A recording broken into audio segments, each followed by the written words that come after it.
Você está ouvindo Entre Linhas e Ciclos podcast com Maristela Arouca.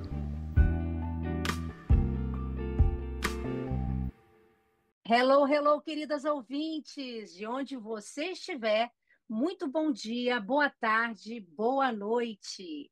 Você está ouvindo Entre Linhas e Ciclos podcast e eu me chamo Maristela Arouca.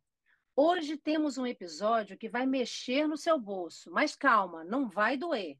Se você já anda aí pensando que tem problemas com dinheiro, seu saldo tem mais emoções do que a sua conta bancária, senta aí que no fim deste episódio, talvez você saia daqui com um saldo mental positivo e com muito mais objetivo nas suas finanças. Estamos com uma convidada especialíssima, diretamente de Campos. A Érica Nogueira é minha conterrânea, sim. E eu fiquei muito feliz quando ela abriu esse espaço na agenda dela para estar aqui. Érica é advogada, especialista em gestão empresarial e é educadora financeira. Olha isso. Tem uma página no Instagram que, sinceramente, deveria vir com um aviso: risco de causar empoderamento financeiro em alto níveis de estima bancária. Isso é legal de ouvir, não é mesmo? Érica, muito bem-vinda aqui no Entre Linhas e Ciclos. Você sabe o carinho que eu tenho por você, o quanto a gente se conectou nos nossos projetos digitais. Há 4, 5 anos atrás, a gente se conectava com reuniões, eventos e Zoom call, coisas que a gente está muito acostumada a fazer e hoje tem sido assim a nossa ferramenta de trabalho, não é mesmo, Érica? É sim, Mari. Bom estar aqui, agradeço muito esse espaço, a importância da gente falar sobre isso. E o digital ele veio para ficar. Lá atrás a gente teve que fazer vários ajustes para estar aqui, e é isso, né? A gente vai vivendo um dia após o outro e veio para ficar o digital. Eu quero saber de você, se você pode, em uma frase, dizer qual é a missão da sua página, a ericanogueira.finc, porque ela veio com um objetivo. E eu queria que as pessoas que estão ouvindo agora entendessem a missão da sua página e qual é o objetivo e o propósito do teu trabalho lá no seu projeto digital. A missão da minha página é que as pessoas, principalmente as mulheres, entendam que o empoderamento feminino, por meio de um dinheiro, ele te traz a liberdade de você ser quem você é. Nossa, a gente sempre quer ser quem a gente quer, mas sem o dinheiro no bolso, sem a grana que a gente precisa, dependendo financeiramente de alguém, fica bem complicado, né, Érica? Fica realmente, porque a dependência financeira, lógico, tem a questão da dependência emocional e muitas outras, mas a dependência financeira não só de um parceiro, mas muitas dívidas de pai e mãe, até de filhos hoje em dia, torna essa mulher menos próspera, ela tem mais baixa estima, ela tem mais dúvidas na hora de escolher e se culpa muito quando faz escolhas para ela mesma. Uma escolha não livre, inclusive de trabalho, de serviço, ela precisa muitas vezes dizer sim quando ela quer dizer não. Então, as finanças, o dinheiro, ele é essa liberdade de sim e não, do que você realmente quer. Não é só uma questão, o dinheiro não é o fim em si mesmo, mas é o meio para você alcançar o fim que você deseja. O que você acha que ainda falta no mercado financeiro para que as mulheres se sintam mais à vontade e realmente representadas? O que você acha disso? Eu acho que a mulher precisa ter mais intimidade com o dinheiro. Ela precisa entender que ela é capaz de lidar com dinheiro, embora durante anos a gente ache que a gente só gasta. A mulher ela é tida, principalmente, inclusive nos seus relacionamentos, como quem gasta. Ela cuida muitas vezes do filho, da casa, da profissão, e ela não se acha capaz de cuidar do dinheiro, porque inseriram isso na mentalidade dela. Então, o que eu acredito é que a mulher precisa ter mais intimidade com esse dinheiro, entender mais o ser que ela é, além das obrigações que ela tem, e aí sim, acredito que nós vamos ter mulheres mais líderes, mulheres mais prósperas, mulheres mais realizadoras, de verdade, sem uma dependência emocional de qualquer coisa que seja. Isso é forte, hein, Érica? Gostei muito do que você falou e traz para a gente assim uma sensação de que você pode ter o poder. Agora fala para gente, quando falamos de planejamento financeiro para mulheres especificamente, que é o nosso tema hoje, onde você vê o maior vilão, o que atrapalha a independência financeira dessa mulher? Se eu perguntar para a mulher, ela vai dizer que é o cartão de crédito, mas cartão de crédito não é vilão. O vilão é ela achar que ela nunca tem tempo de olhar o seu dinheiro. E dela achar que se ela anotar é chato, se ela, que planilha é chato, porque isso também foi inserido nisso na vida das mulheres. Mas quem diz que precisa ser assim? Quem diz que precisa ser por meio de planilha, por meio de aplicativo? Vai ser do jeito que ela achar melhor. Hoje nós temos N formas da gente sentar, fazer um planejamento, estabelecer metas. Agora, olha, eu vivo falando, ninguém faz uma reserva para a escola, reserva escolar. Volta às aulas, as pessoas se embolam muitas vezes com impostos, com rematrícula, mas não pensa na reserva escolar. O que poderia hoje ser um alívio se torna um tormento, muitas vezes, no momento em que a pessoa precisa descansar.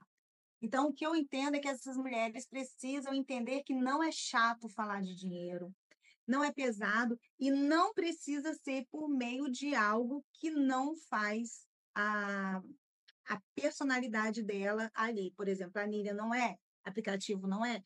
Vamos ver, tem gente que faz em um caderno, tranquilo, vai anotando. Então, cada um é aplicativo, é computador, não é? É isso. Ela entender qual a melhor forma dela lidar com o dinheiro.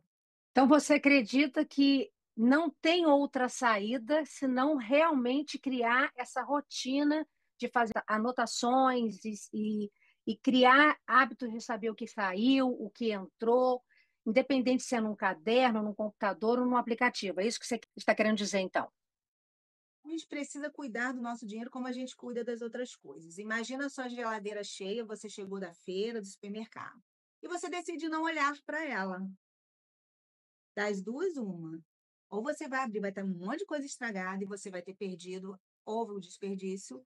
Ou se você ficar abrindo todo dia e consumindo de uma forma inconsciente, você pode faltar no final do mês. Quando acaba o leite da criança, quando acaba alguma coisa na sua casa, você vai e se planeja para comprar. Por que que quando acaba o dinheiro é tão pesado? Porque você não se planejou.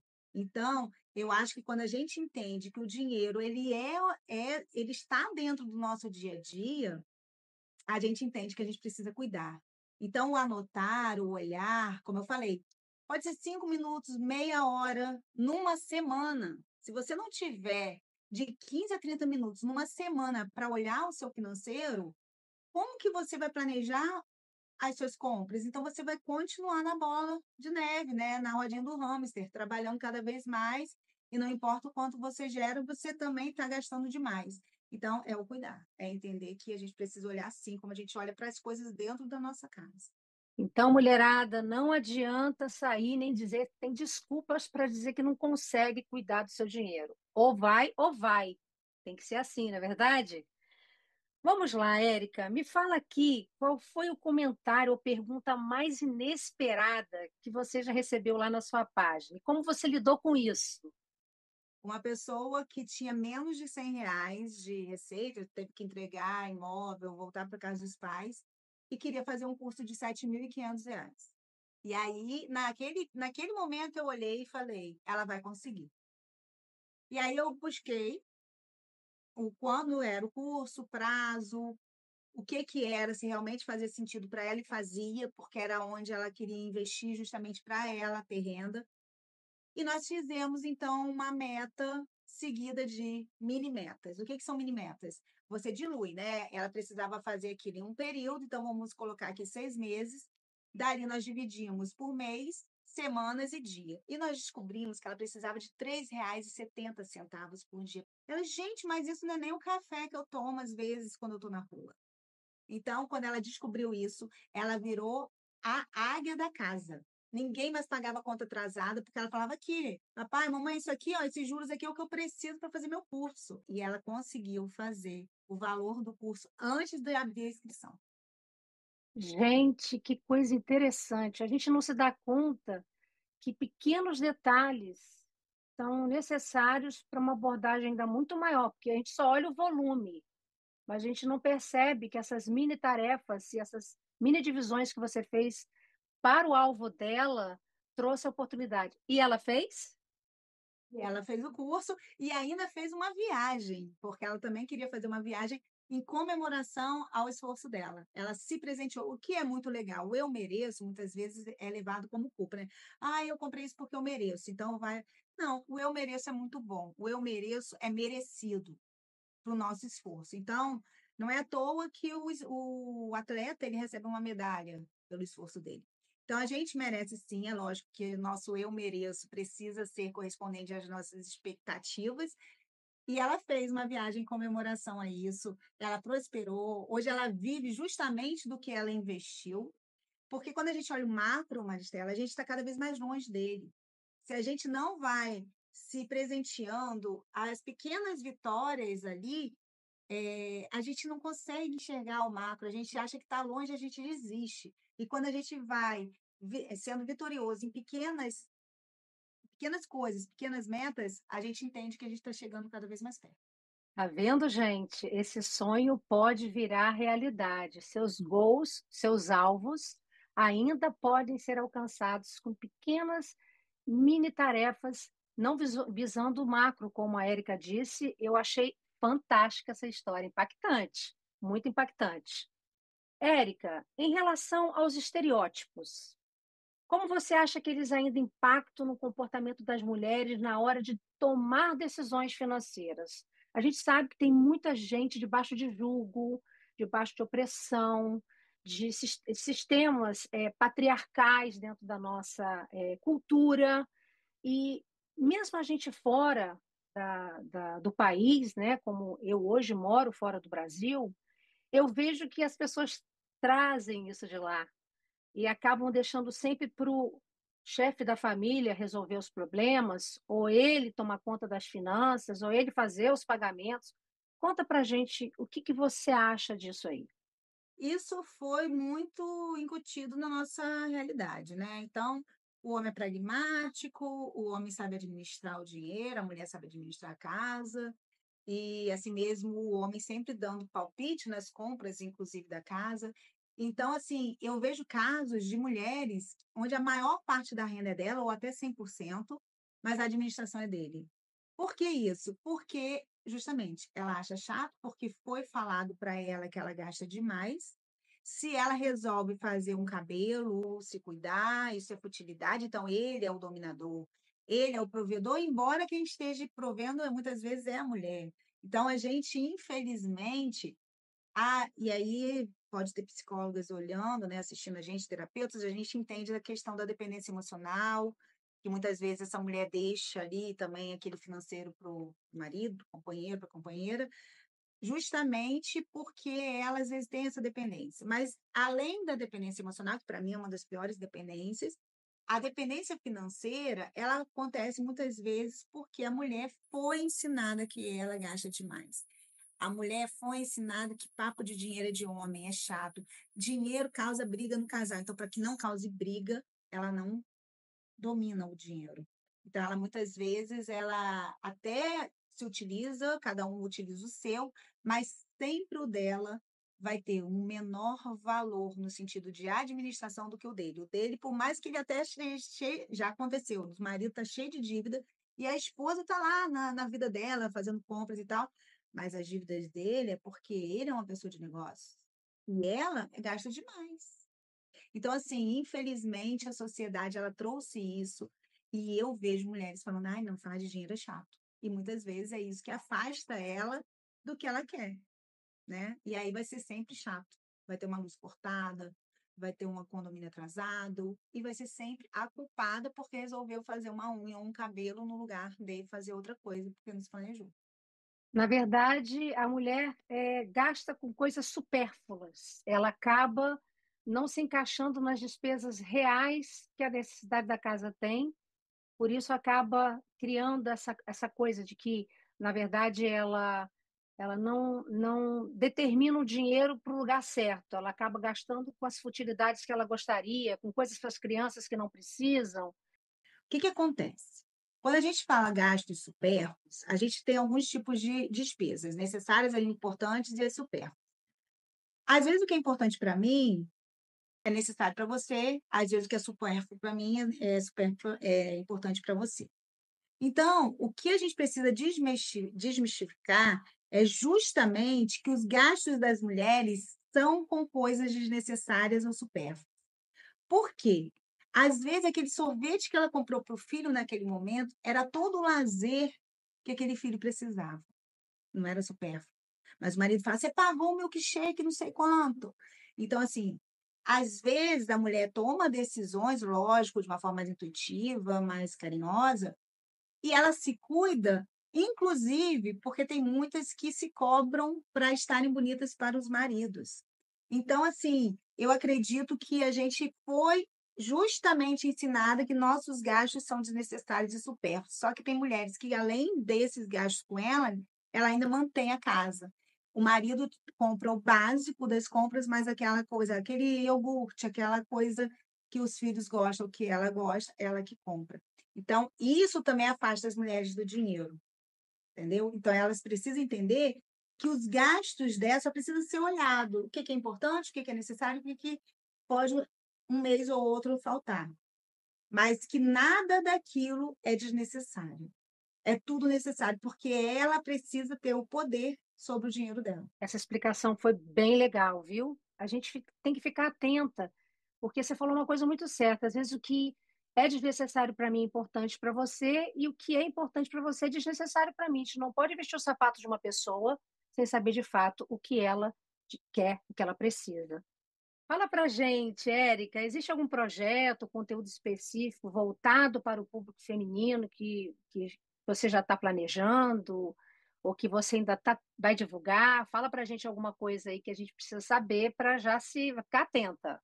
Sim, existe sim. Na verdade, minha esteira está toda pronta para 2025, com muita novidade, muitas mudanças. Na verdade, a gente vai vivenciando com essas mulheres realidades bem diferentes e vai adaptando. Então, tem 2 treinamentos que eu vou fazer no próximo ano que vai mudar a vida dessas mulheres, vai transformar de verdade o que elas querem para a realidade. Então, vai vir aí um treinamento muito forte, que vai ser uma junção de dois produtos que eu tenho, e eu vou trazer especificamente para as mulheres. Esse projeto, ele é presencial ou ele é digital? Porque nós estamos falando, você aí no Brasil, aqui na Inglaterra. Como que funcionaria isso? Vão ser 2 treinamentos grandes no ano, um digital e um presencial, além de uma novidade que está sendo construída desde 2021 e que saiu do papel e que 2025 ela vai estar aí a todo vapor e você vai estar dentro dela. Ai, que legal! Essas coisas que ficam escondidinhas dentro do baú são muito boas, porque quando elas realmente aparecem, elas vêm com força, elas vêm com propósito. Eu sei muito bem o que você está falando, porque o podcast também era assim, estava lá no baú escondidinho por 2 anos, e eu estou muito feliz. E você está aqui, fazendo parte desse projeto também tão querido que eu estou amando fazer. A gente está falando de ciclos aqui no nosso podcast, né? O nome é Entre Linhas e Ciclos. Me fala da importância de ciclos para você na sua vida como um todo. Eu acredito em ciclos que se encerram e se renovam. Nem sempre encerrar ciclo vai ser fácil. E também nem sempre renovar, recomeçar, muitas vezes ressignificar vai ser. Então, eu vou dar o último exemplo, né? Eu já tive outros ciclos, mas o último exemplo, ele é primordial na questão financeira, já que a gente está falando aí do dinheiro das mulheres. Meu marido faleceu no dia 3 de outubro, agora, então aí temos um mês e pouquinho. E quando ele faleceu, a gente já estava num projeto, eu já estava fazendo com ele desde julho, agosto, que eu iria sair de alguns trabalhos que eu tinha ainda, com fixos, mas com horário flexível, mas eram fixos, porque eu ia me dedicar justamente tanto ao jurídico como ao empresarial e às finanças de forma 100%. Nisso ele faleceu. E aí, no dia 3 e no dia 7, eu estava desligada de tudo já. Talvez se eu tivesse que tomar essa decisão posteriormente, a gente iria pensar. O que que acontece? A nossa renda como 2 autônomos, ela era sempre em parceria. E, de repente, eu me vi a mãe solo, a provedora 100% do lar. tendo em vista que os bens dele, né, ficam bloqueados até que a gente finalize essa questão legal. Sou eu e minha filha de 13 anos. E ali eu vi a importância da reserva. Eu construí uma reserva financeira, eu tinha uma reserva, né, de emergência e tinha uma reserva de lazer. A reserva de viagem, a gente fez a nossa última viagem em maio, que a gente celebrou achando que era a primeira de uma retomada de viagens, né? A gente conheceu mais de 23 países juntos, e acabou que era a nossa despedida e a gente não sabia, ainda bem que eu fiz. E agora, essa reserva de emergência me ajudou a segurar essas contas sozinha, onde eu tenho essa tranquilidade de estar colocando os meus planos, tirando do papel e colocando na prática, sem essa dor de cabeça de que agora o que eu vou fazer no sentido de derrota, até porque eu tenho uma filha de 13 anos que é muito apegada ao pai dela e ela sofre demais a ausência dele. E também, como todas, né, no luto, a gente vai tentando ressignificar cada história. Então, assim, ciclos são feitos para serem encerrados e recomeçados. E quando a gente tem clareza de que a gente precisa estar preparado, é aí que entra a nossa decisão de sermos livres e independentes. E a reserva financeira vai te ajudar em qualquer final de ciclo ou recomeço. Me entristeço de ver que você passar por isso, mas ao mesmo tempo fico muito feliz que você trouxe essa sustentação como base para a tua vida. Lógico, você tem uma experiência religiosa muito grande, você tem envolvimento com seus projetos na igreja, que eu tenho certeza que isso também te ajuda muito, mas essa base financeira sólida, onde você tem uma estrutura e da onde tirar, de você não botar a mão na cabeça e agora para onde eu vou, o que eu faço, isso é muito importante. E não é só para uma questão como a sua, para qualquer coisa na nossa vida. Isso aí é fantástico, é uma experiência incrível que você passou. Obrigado por esse testemunho. Ainda está muito recente, obrigada por dividir isso com a gente. Eu acho que vale para a gente parar e analisar fatos. Não tem mais nem meio mais. Tem que fazer. E isso é necessário, muito necessário. Só fazer um complemento que esses ciclos, eles vêm de repente, muitas vezes.